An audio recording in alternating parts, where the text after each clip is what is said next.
Records from special counsel Jack Smith's investigation into Donald Trump suggest prosecutors believed they had identified a possible reason for why the president kept troves of classified documents at his Mar-a-Lago club after leaving office.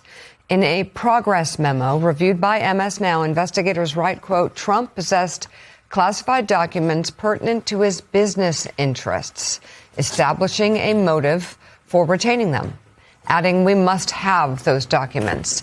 Let's bring in the co-author of that piece, MS Now senior investigative reporter Carol Leonnig.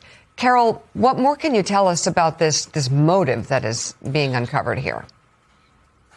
Well, you know, one of the biggest mysteries, Mika, I mean, for most of us serious fact-based journalists was like, what is the reason Donald Trump engaged in something that was so incredibly risky and put him at huge criminal exposure, taking hundreds and hundreds of pages of classified documents, some of them so top secret, so restricted that only the president could authorize people to review them.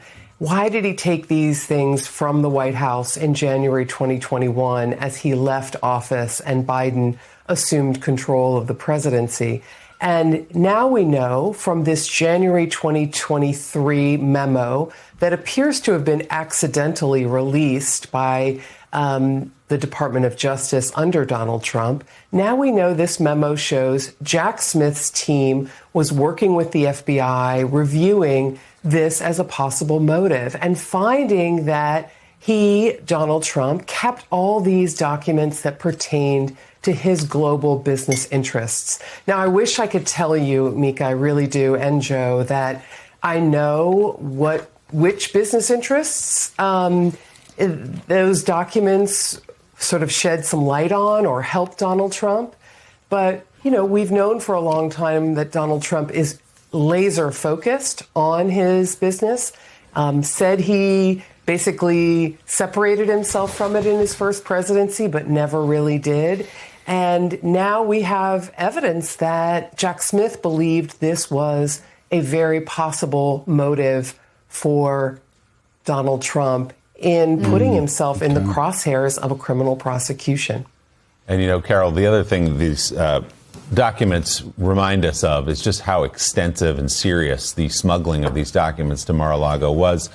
Congressman Raskin writing this letter to the Attorney General that some of these documents are so sensitive, only 6 people in the United States government had access to them. And the idea that since then this story has been an attempt anyway to be whitewashed by President Trump and his administration, saying that there was an FBI raid while the FBI executing a legal search warrant after months and months and months of the National Archives asking politely to have these classified documents back. It just shines another light on how serious this story is.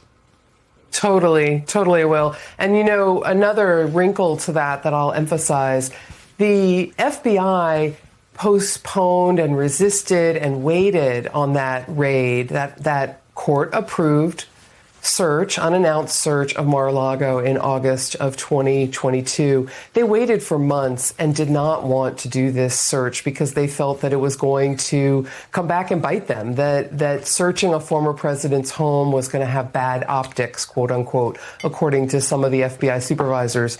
But they were ultimately pressed by the FBI director, Chris Wray, and the deputies because they had a witness inside Trump's Mar-a-Lago office who had pictures of multiple boxes of records. So they knew that they knew very certainly that Trump had not complied with a federal subpoena to return those classified records. Again, raising the question, why in the world would Donald Trump both take and then lie about having these records? Now we know, at least, that Jack Smith thought a business interest was at the heart of this. All right, the new reporting is online at ms.now. MS Now senior investigative reporter Carol Leonnig, thank you so much for coming on the show this morning. And still ahead on Morning Joe, we're going to bring you the latest on DHS funding negotiations as travelers continue to wait in long lines, including in Houston, where TSA wait times have been 3 to 4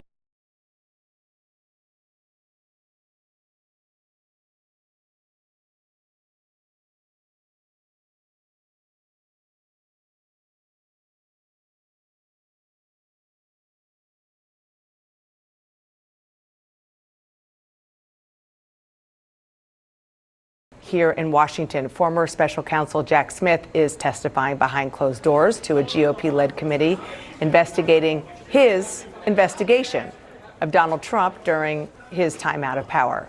Smith is rejecting President Trump's allegations that he was out to get him. In his opening statement obtained by CNN, Smith said, quote, "The basis for those charges rests entirely with President Trump and his actions." Republicans have baselessly claimed Smith was part of a Biden administration conspiracy to target Trump. Now, Trump himself recently called Smith deranged and a criminal. My panel is back, and we are joined now by Caitlin Polantz. What do we know so far about this testimony? Well, Dana, the biggest headline right now is that he's talking. He's not taking the fifth. He's not declining to answer questions. We know that Smith is responding to questions of the committee. That's notable, not just because it's notable to have this former special counsel testifying for the very first time in a setting like this. It's also notable because the knives are out for him, and there's a lot of possibilities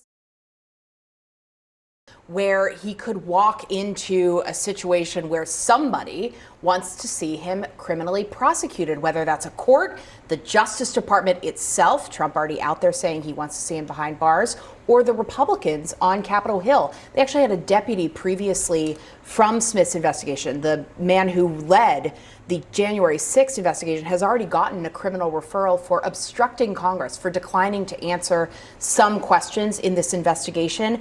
And so the perils that Smith has in how he navigates this interview, he can't decline to answer because he could get a referral like Thomas Windom, another prosecutor on his team, for obstruction of Congress.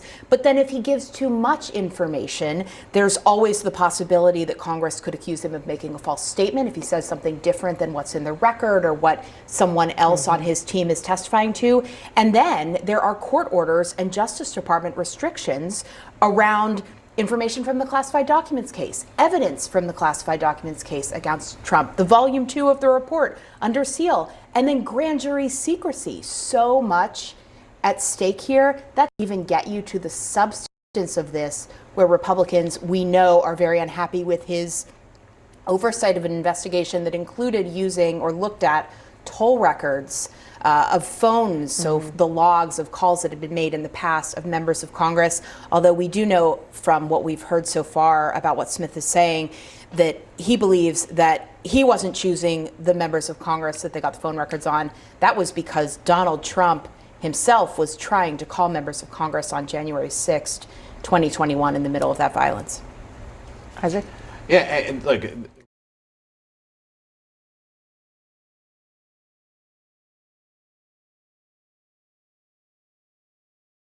first of all, the idea that this was a Biden conspiracy, it runs up to me against all the people that I knew in the Biden White House who were being driven crazy by how Jack Smith was not doing what they would have hoped he would have been doing and being more forceful and fast in proceeding with this. Now, that doesn't mean that there wasn't one, but it would certainly be news to a lot of the people in the Biden West Wing that they were part of a conspiracy. The other thing that Jack Smith has is that, look, January 6th happened. We all saw those images, and we also all saw those images of all the documents that were stored in the bathroom at Mar-a-Lago when that raid happened. Again, that doesn't mean that the criminal procedure was done necessarily in exactly the right way, but there was a basis for these investigations, and that seems to be the idea that they were even looked at all seems to be offensive to some of the people involved. Yeah, I mean, that's exactly what Jim Jordan said. Listen to, he's running this investigation. Listen to what he said this morning. This was political. This was about going after the Republican Party. And most importantly, it was about going after our candidate for president, President Trump. And that's really what it comes down to. Republicans are repeating over and over, and they did at the behest of Donald Trump back when he was actually being prosecuted for these things, which we did see with our own eyes January 6th. And the question of his culpability, that's clearly what the whole process is for, the judicial process is for. So it's a question of whether you just leave it alone or whether you say, you know what, Republicans are going to call this political and there's nothing we can do about it. Yeah, listen, I mean, Donald Trump is very angry, right? And he believes there was a big conspiracy, Biden at the head of it, to get him. And so now there is retribution is happening. And you've seen that already with Jim Comey. You've seen that with Tish James. It's not necessarily going anywhere. We'll see what happens with Jack Smith. But this is essentially what he ran on. I will be your retribution. He talked to his MAGA supporters, and he feels like he has to deliver. And he also just feels aggrieved. And that is part of the glue that keeps MAGA together. And it also just fuels him. So much of his time is spent on this, on Truth Social, going after these people who he thinks went after him. And it's also whether he's going to be, he said, I will be your retribution, but he's actually, for most of the year, spent time being his own retribution. His own retribution. Exactly right. And that's in various ways during those 11 interviews that Susie Wiles did with Vanity Fair. She said that she doesn't think it's a retribution tour at one point, but she also admitted in a couple of instances that basically it is. Basically it is, certainly for Letitia James, but also score settling. For sure, score settling, and indicated during one of the interviews that transpired throughout the year that she was going to give him like 50 days, I believe it said. Yeah, I think it was 90 days. Oh, was it 90? Okay, 90 for days, retribution. Well, that has long expired. But look, but one of the, I guess, the bigger picture challenges of this is if the midterm elections are still about this, that doesn't necessarily solve what we were talking about at the beginning of the program, the biggest challenge facing the White House, affordability, the economy. This voters in the middle aren't as interested in this as MAGA supporters who always have the president's back. So it's a bit of, I'm sure the president loves to see Jack Smith walking through the hallways, but it doesn't solve his bigger political problem. I want to welcome former state and federal prosecutor David Weinstein, who joins us from Miami. David, good to have you with us. So from your perspective as a former federal prosecutor, what is the significance of Jack Smith testifying privately before the House Judiciary Committee? Well, as Annie pointed out, it's more of a structured setting. They'll be asking him questions, but in the way that any deposition would take place. They'll be led by one individual. There won't be time constraints. We won't have to hear about, I need a couple of minutes back based on that answer or things like that. This is very much more of a structured type of hearing. However, the answers are going to still be the same.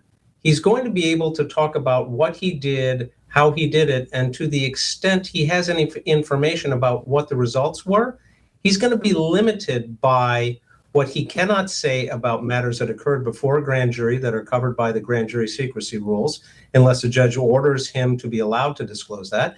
And as Annie pointed out, the second part of his report is still tied up in court down here in South Florida. He can't talk about that either. So they may be asking a lot of questions, but I'm not sure they're going to get a lot of answers. Yeah, interesting. And I do want to understand, how common is it for a former special counsel to be subpoenaed for a private deposition, and what the legal procedures and implications might be? Not very common at all. Again, every time we seem to be talking about what's going on now, we talk about things that are uncommon. This doesn't happen very often because there are rules governing appointments of special prosecutors. Their cases are then analyzed and matters are filed or not filed, and that's generally been the end of it. We've seen a lot of hearings lately, though, where people are being called into Congress or the Senate to be giving these exact type of testimony that we're seeing here today. So I'm wondering, in terms of trust, do these types of, congressional depositions pose risks of politicizing, a special counsel's investigation, and how might that affect the broader justice system? Well, I think if you look at the statements that Jack Smith released before he went in, let's key on a couple of things, and I will answer your question. He talked about how he analyzed this not with a view towards whether the person was a Democrat or a Republican or an independent, and he simply was doing the job that he's been trained to do, as all prosecutors are trained to do. Let someone gather the facts, look at the facts, compare those to the law, and then determine whether or not there's sufficient facts to support charges under the law. And so in his mind, or at least in the statements he's made, this was not political at all. But it's being politicized now by the hearings and accusations that are being made. Remember, one of the other things he said at the end of his prepared statement was, if put in the same position today, I still wouldn't look at whether or not the person I was investigating was a Republican or a Democrat. I would just look at the facts that were given to me. So he's not politicizing this. It's the people who are asking the questions who are politicizing this. The gentlelady from Wyoming is recognized for 5 minutes. Mr. Smith, it was during your deposition with our committee that you revealed that you tasked your team, specifically J.P. Cooney, to engage with the partisan January 6th committee. You had to have known at the time the controversy surrounding this committee, including the fact that all of the members had been appointed by Nancy Pelosi, who disallowed the Republicans from being able to engage. Yet you proceeded anyway, raising numerous questions as to your strategy for conspiring with the J6 committee. You had every possible resource available to you. Your prosecution of President Trump was clearly a priority for the Biden administration, and it is clear